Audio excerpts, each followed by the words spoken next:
In front of me is Samsung Galaxy A14 and today I would like to show you how you can use keyboard Clipboard.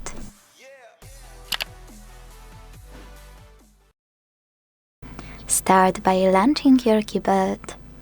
Now copy or cut any text. And to paste it instantly, click on it at the top of your keyboard. To paste it later on, you can click on Clipboard and tap on your text here. If you want to paste it after an hour, you need to pin it or it will disappear. To do that, use pin icon at the top right corner, click on your text and select Done. You can unpin it the same way. If you wish to delete anything from Clipboard, click on bin icon instead. Tap on your text and choose Delete. Then confirm your choice in the pop-up.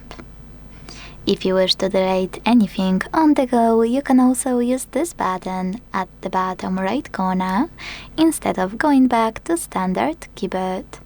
Speaking of standard keyboard, to go back to it, use this icon at the top left corner. Thanks so much for watching. If you enjoyed this video, leave a like, comment and subscribe. Bye!